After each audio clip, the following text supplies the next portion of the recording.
एक लड़की जिसका नाम सेजल है, वो एक मंदिर पर पूजा करके वहाँ पर कुछ दान करने वाली थी। जो पुजारी जी हैं वो मंदिर पर भिखारियों की लाइन लगा रहे थे। उनसे कह रहे थे कि सीधी एक लाइन में बैठो और अभी तुम्हें खाना मिलेगा।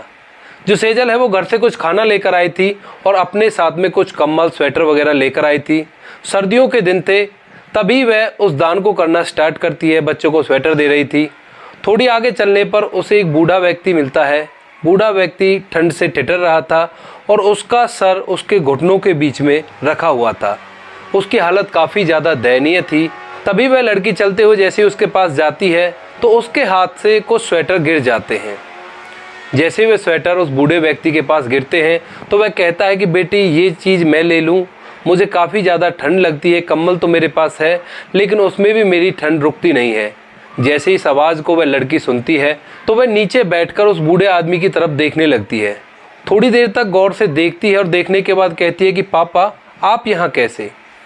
उसके बाद वह बूढ़ा व्यक्ति उसकी तरफ एक अनजान की तरह देखता है और कहता है कि बेटी कौन हो तुम, मैं तुम्हें नहीं पहचान रहा हूँ और मैं तुम्हारा पापा नहीं हूँ, तुम्हें शायद कोई गलतफहमी हुई होगी। तभी मंदिर के पुजारी जी आते हैं उस लड़की के पास और कहते हैं कि तुम इन्हें जानती हो।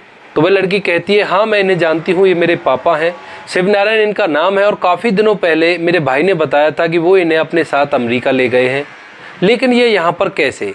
उसके बाद पुजारी जी कहते हैं कि शायद बेटी तुम्हें कोई गलतफहमी हुई होगी, ये तो काफ़ी दिनों से इसी मंदिर पर इसी तरह से रहा करते हैं और इन्हें कुछ भी याद नहीं है, अपनी बीती ज़िंदगी के बारे में इन्हें कुछ भी पता नहीं है और ना ही ये कुछ बताते हैं। इसके बाद जो सेजल है वो अपना फ़ोन निकालती है और अपने भाई सुधीर के पास, जो कि अमेरिका में रहा करता था, उससे फ़ोन करती है और कहती है कि भैया मेरी पापा से बात कराओ। तो जैसे ही वो पापा से बात कराने के लिए कहती है तो उसका भाई एकदम से पापा से बात कराने लगता है। पापा की उधर से आवाज़ आती है कि गुड़िया मैं अभी व्यस्त हूँ, मैं बाद में बात करूँगा। ऐसा कहकर उसके बाद उसका भैया बोलने लगता है। तभी सेजल अपने भैया से कहती है कि भैया एक काम करो, आप वीडियो कॉल पे मेरी बात कराओ पापा से।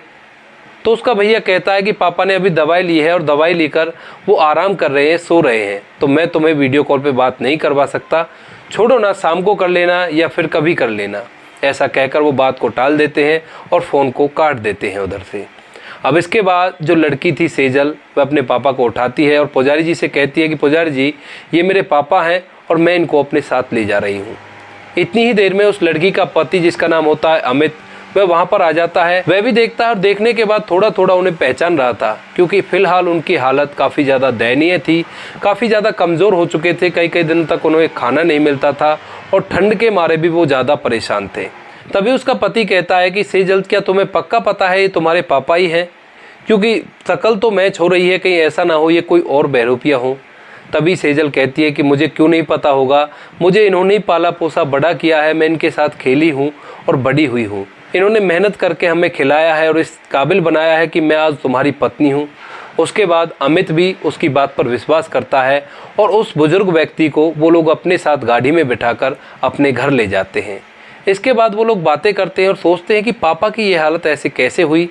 तो वो लोग उसे एक साइकोलॉजिस्ट डॉक्टर के पास ले जाते हैं। तो डॉक्टर साहब उनके कुछ चेकअप करते हैं और टेस्ट लिखे जाते हैं। टेस्ट लिखने के बाद जैसे उन टेस्टों की रिपोर्ट आती है तो डॉक्टर साहब उन सभी चीज़ों को देखकर बताते हैं कि इनको कोई गहरा सदमा लगा है और उसी सदमे के कारण ये अपनी याददाश्त भूल चुके हैं। इस बात को सुनकर जो सेजल है वो भी परेशान, वो सोचती है कि ऐसा क्या हुआ होगा पापा के साथ जो वो अपनी याददाश्त भूल गए। भैया तो अब तक भी ये बता रहे हैं कि वो उन्हीं के साथ है और उनसे मेरी फ़ोन पर बात भी करवाई है, आखिर ये कैसे हो सकता है। इसके बाद दोनों पति पत्नी उस बुजुर्ग व्यक्ति को, जिनका नाम शिवनारायण था, उसे अपने साथ घर ले आते हैं और घर आकर बैठकर बातें करने लगते हैं। वो सोच रहे थे कि आखिर ऐसा क्यों हुआ, क्या किया भैया ने पापा के साथ, और वो उन्हें यहाँ पर छोड़कर ये क्यों बता रहे हैं कि वो मेरे साथ अमेरिका में है। इसके बाद दोनों पति पत्नी बातें कर ही रहे थे, तभी सेजल के पति अमित को एक आइडिया आता है। वो कहता है कि इस चीज़ का खुलासा तो तुम्हारा भाई ही कर सकता है, और अगर हम उससे बात करेंगे, कहेंगे कि पिताजी हमारे पास है, तो हो सकता है वो अमेरिका से वापस आए ही ना। इसके लिए हमें उन्हें धोखे से यहाँ पर बुलाना पड़ेगा। तो तुम ऐसा करो, उनसे फ़ोन करो, फ़ोन करके उनसे कहो कि पिताजी की कोई 1 करोड़ की पॉलिसी है, वो मैच्योर हुई है और उसके लिए पिताजी का यहाँ आना ज़रूरी है। उन्होंने नॉमिनी में तुम्हें लिखा है और अगर वो नहीं आ पाते तो तुम्हें तो आना ही पड़ेगा अपने साइन करने के लिए, और साइन करने के बाद वो पॉलिसी तुम्हारे अकाउंट में ट्रांसफ़र हो जाएगी। ऐसी तुम बात करो तो हो सकता है वो पैसों के लालच से यहाँ पर आ जाए। इसके बाद पत्नी भी इस बात पे एग्री करती है और कहती है कि ठीक है, जैसा आप कह रहे हो मैं वैसा ही करूँगी। उसके बाद शाम को सेजल अपने भाई के पास फ़ोन करती है और कहती है कि भैया, पिताजी की कोई पॉलिसी थी 1 करोड़ रुपए की और वो आज मैच्योर हो गई है। वकील साहब मेरे पास आए हैं और वो बोल रहे हैं कि शिवनारायण को यहाँ पर बुलाओ, उनके साइन होने और उसके बाद ये पैसे उन्हें मिल जाएंगे। इसके बाद उसका भाई कहता है कि बहन, ऐसा नहीं हो सकता कि पिताजी ना आए, मैं ही आ जाऊँ। उनकी तबीयत ज़्यादा ख़राब रहती है और उनसे सफ़र सहन नहीं होगा, तो मैं पिताजी को यहीं पे छोड़ के मैं आ जाता हूँ और मैं इस पॉलिसी पर साइन कर दूँगा और ये पैसे निकाल लूँगा। तुम एक बार वकील साहब से पूछकर मुझे बताओ। उसके बाद फ़ोन कट जाता है और जो सेजल है वो अपने पति से कहती है कि ये तो पैसों का लालची है और इसने तो यही बात कह दी जो तुमने कही थी। वो पूछ रहा है कि अगर मैं आ जाऊं, साइन कर दूं तो इससे काम बन जाएगा। इसके बाद उसका पति कहता है कि चलो अच्छी बात है, कल तुम इसके पास फ़ोन करना और कल इसको बोल देना कि वकील साहब से पूछ लिया और वो कह रहे हैं कि अगर शिवनारायण जी की तबीयत ख़राब है तो नॉमिनी आकर साइन करके भी इस पॉलिसी को ले सकता है। इसके बाद दोस्तों अगला दिन होता है। अगले दिन सुबह सुबह सेजल अपने पिता शिवनारायण को लेकर पासी के एक पार्क में चली जाती है। वहाँ पर एक व्यक्ति उन्हें देखता है और देखते ही वो शिवनारायण जी को पहचान लेता है और आकर उनसे कहने लगता है, अरे शिवनारायण, तू तो मुझे भूल ही गया, तू कब आया अमेरिका से। इधर जो शिवनारायण है उस व्यक्ति की तरफ अनजान की तरह देख रहे थे। तभी सेजल बोलती है कि अंकल, ये आपको अब नहीं पहचानेंगे, इनकी याददाश्त जा चुकी है। उसके बाद जो अंकल थे, उनका नाम था दिनेश, वह कहते हैं कि बेटा ऐसा क्या हुआ इसके साथ जो इसकी याददाश्त चली गई, और इसने तो मुझे कुछ दिनों पहले बताया था कि ये अमेरिका जा रहा है, बड़ा ही खुश दिखाई दे रहा था। उसके बाद जो सेजल है वो पूरी कहानी बताती है। वह बताती है कि ये मुझे मंदिर में भीख मांगते हुए मिले थे, ठंड की वजह से इनका बहुत बुरा हाल था। अब इसकी जो पीछे की कहानी है वो मुझे नहीं पता। इसके बाद जो दिनेश अंकल थे वो उसे कुछ बताते हैं सेजल को।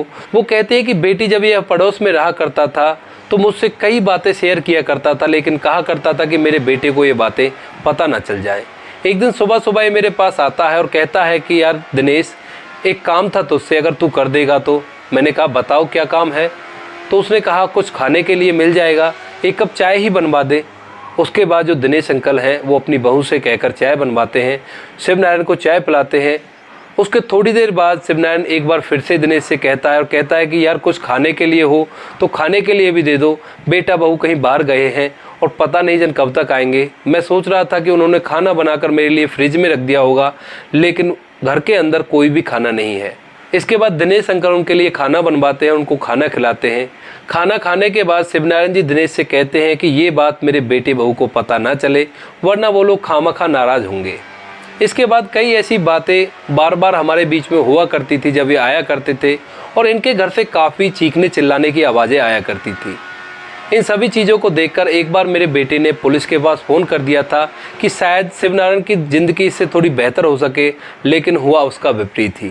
जिस दिन से वो पुलिस आई थी उस दिन के बाद शिवनारायण मेरे पास आने से बंद ही हो गया था, और अब ये बिल्कुल भी ना मेरी तरफ देखता ना मुझसे बातें करता। लेकिन कुछ दिनों बाद एक दिन फिर ये मेरे पास आया और बड़ा ही खुश प्रतीत हो रहा था और कह रहा था कि अब मैं अपने बेटी बहू के साथ अमेरिका जाने वाला हूँ। मैं तो उन्हें वैसे ही बेकार समझता था, लेकिन वो तो बहुत अच्छे हैं, मुझे अपने साथ अमेरिका ले जा रहे हैं। ऐसा कहकर ये वहाँ से अपने बेटे बहू के साथ गाड़ी में बैठकर अमेरिका के लिए निकल गया था। मुझे तो तभी से लग रहा था कि ये तो अमेरिका चला गया है, और उस दिन के बाद आज मुझे मिला है। इसके बाद सेजल और पूछती है दिनेश अंकल से कि दिनेश अंकल, डॉक्टर साहब कह रहे थे कि इन्हें कोई गहरा सदमा लगा है, क्या आपको इसके बारे में कुछ पता है? तो दिनेश अंकल कहते हैं कि बेटी मुझे ऐसा कुछ भी नहीं पता। जब ये अपनी व्यथा मुझे बताया करते थे तो मैंने कई बार कहा था कि तू ऐसा कर, अपनी बेटी सेजल को ये बात बता दे, वो तेरी ज़िंदगी को थोड़ा सा बेहतर कर सकती है। लेकिन इसने कहा था कि मेरी अब कितनी ज़िंदगी बची है, मैं अपनी बेटी को परेशान देखना नहीं चाहता। मेरा बेटा ही मुझसे काफ़ी ज़्यादा परेशान है, तो मैं नहीं चाहता कि मेरी बेटी भी मेरी इस हालत से परेशान हो। जब दिनेश और सेजल एक दूसरे से बात कर रहे थे तो शिवनारायण बीच में अनजान बनकर बैठा हुआ था और उन्हें देख रहा था। उसे देखकर प्रतीत हो रहा था कि मानो ये बातें उसकी समझ में ही नहीं आ रही हों। इसके बाद दिनेश अंकल वहाँ से चले जाते हैं और सेजल और शिवनारायण एक ही बेंच पर बैठे हुए थे। तो वह सोचती है कि क्यों ना पिताजी को पुरानी कुछ फोटो दिखाया जाए, उनसे शायद इनको कुछ ना कुछ याद आ जाए, क्योंकि डॉक्टर साहब ने कहा था कि पुरानी मेमोरी से ही इसे कुछ याद आ सकता है। जिस तरह का इन्हें सदमा लगा था, अगर ऐसी ही घटना को दोबारा से दोहराया जाए तो इनकी याददाश्त वापस आ सकती है। अब इसके बाद सेजल अपने फ़ोन में से सभी रिश्तेदारों की फ़ोटो को बार बार उनके सामने बदल बदल कर उन्हें दिखा रही थी। तभी बदलते बदलते उसके बेटे सुधीर का फ़ोटो उसके सामने आता है और उसे देखकर वो कहता है कि बेटा, ये तो बहुत गंदा व्यक्ति है, तुम इसके साथ कभी मत रहना। ये कौन है तुम्हारी फैमिली फ़ोटो के अंदर? अब इस बात को सुनकर जो सेजल है वो कहती है कि पापा, आपको याद है ये कौन है? इधर जो शिवनारायण है दोबारा से मौन हो जाते हैं और उसके बाद कुछ भी नहीं बोलते। सेजल शाम को अपने भैया के पास फ़ोन करती है और कहती है कि भैया, आप ऐसा करना, आप ही आ जाना, वकील साहब ने कहा है कि आपके सिग्नेचर से काम हो जाएगा। अब दोस्तों उसके बाद सेजल अपने पिताजी को अच्छी तरह से नहलाकर धुलाकर अच्छे कपड़े पहनाती और अपने पास रख रही थी। धीरे धीरे कुछ दिन बीतते हैं और अब टाइम आ जाता है उसके भैया सुधीर का आने का। उन्होंने अमेरिका से चलने से पहले उन्हें फ़ोन कर दिया था और कहा था कि बहन, मैं चल दिया हूँ यहाँ से और पिताजी के लिए मैंने एक मेड रख दी है जो अच्छी तरह से उनका ख्याल रखेगी। अब इसके बाद ये बात जैसे ही सेजल अपने पति को बताती है अमित को, तो अमित कहता है कि तुम ऐसा करो, पिताजी को उनके आने से पहले कहीं छिपा दो, अगर वो उसे देखेगा तो बाहर से ही वापस भाग जाएगा। अब ऐसा ही सेजल करती है और उसके थोड़ी देर बाद उसका भाई वहाँ पर आ जाता है और जैसे ही उसका भाई आता है तो आते ही कहता है कि बहन बताओ कहाँ पर साइन करना है और उसके बाद मुझे वापस भी जाना है। उसकी बहन कहती है, अरे भैया, इतनी भी जल्दी क्या है, अभी तो आए हो, थोड़ा बहुत आराम करो, आराम करने के बाद तसल्ली से साइन कर लेंगे। इसके बाद वह कहता है, अरे ये जल्दी मैं अपने लिए नहीं कर रहा, ये जल्दी मैं पापा के लिए कर रहा हूँ, वो वहाँ पे अकेले हैं ना। अब इस बात को सुनकर सेजल उनसे कहती है कि ऐसा करो भैया, एक बार पापा से वीडियो कॉल पर बात कर लेते हैं, कहीं उन्हें कोई तकलीफ़ तो नहीं।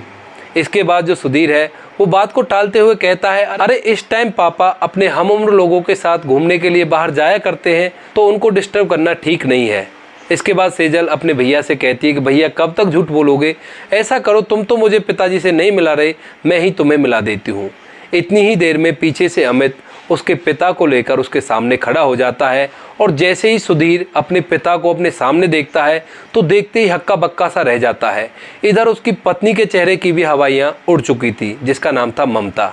अब उसके बाद सेजल अपने भाई से कहती है कि भैया, या तो तुम बता दो, वरना मेरे पास सबूत है और मैं पुलिस को बुलाऊंगी और तुम लोगों को पुलिस के हवाले कर दूंगी और तुम्हारा अमेरिका रहने का सपना बर्बाद हो जाएगा और एक बार जब तुम पर पुलिस केस बना तो तुम इस देश को छोड़कर कहीं भी नहीं जा सकते। इस बात को सुनकर सुधीर अपनी बहन के सामने गिड़गिड़ाने लगता है और कहता है कि बहन, मुझे माफ़ कर देना, मुझसे बहुत बड़ी गलती हो गई। उसके बाद वह बताने लगता है पूरी कहानी अपनी बहन को। वो कहता है कि हम दोनों को अमेरिका जाना था और वहीं पर जाकर सेटल होना था। उसके लिए कुछ पैसे चाहिए थे और पैसे आते घर को बिकने के बाद। घर पिताजी के नाम पर था। हमने जब पिताजी से घर बेचने के लिए बात की तो वो बहुत ज़्यादा गुस्सा हो गए। उन्होंने कहा कि मेरे जीते जी मैं इस घर को नहीं बेचूंगा। अब इसके बाद ममता ने प्लान बनाया और कहा कि इस तरह से अगर करेंगे तो ये बुढ़ा इस प्रॉपर्टी को बेचने के लिए तैयार हो जाएगा। उसके बाद वो लोग अपनी की गई साजिश को आगे बढ़ाते हैं और साजिश के तहत उसकी बहू ने नाटक किया था अपनी हाथ की नसें काटने का। वो आकर शिवनारायण जी के सामने खड़ी हो गई थी और अपने हाथ में चाकू लेकर बार बार उससे कह रही थी कि या तो पिताजी आप घर को बेचने के लिए तैयार हो जाओ, वरना मैं अपने आप को जान से मार लूँगी। ऐसा कहकर उसने अपनी कलाई पर चाकू चला दिया था और चाकू चलाने के बाद कुछ नकली ब्लड वहाँ पे गिरने लगा था। उस नकली खून को देखकर शिवनारायण जी असली खून समझ बैठे और उसके बाद वहाँ पर बेहोश होकर गिर जाते हैं। जैसे वो होश में आते हैं तो उनकी याददाश्त पूरी तरह से जा चुकी थी। अब इसके बाद हम लोगों ने घर बेचा और घर बेचने के बाद पिताजी को घर से तो अपने साथ ही ले गए अमेरिका ले जाने के लिए, लेकिन रास्ते में ही एक जगह पर हमने उन्हें उतार दिया था। हमें क्या पता था कि ये तुम्हें मिल जाएंगे। हमने सोचा था कि ये अपनी याददाश्त तो भूल चुके हैं, ये कहीं ऐसे भटक भटक कर ही अपने प्राण त्याग देंगे। इस बात को सुनकर जो शिवनारायण जी पीछे खड़े हुए थे वो एकदम से बोलते हैं कि वो बात तो बता जब तूने मुझे जहर दिया था।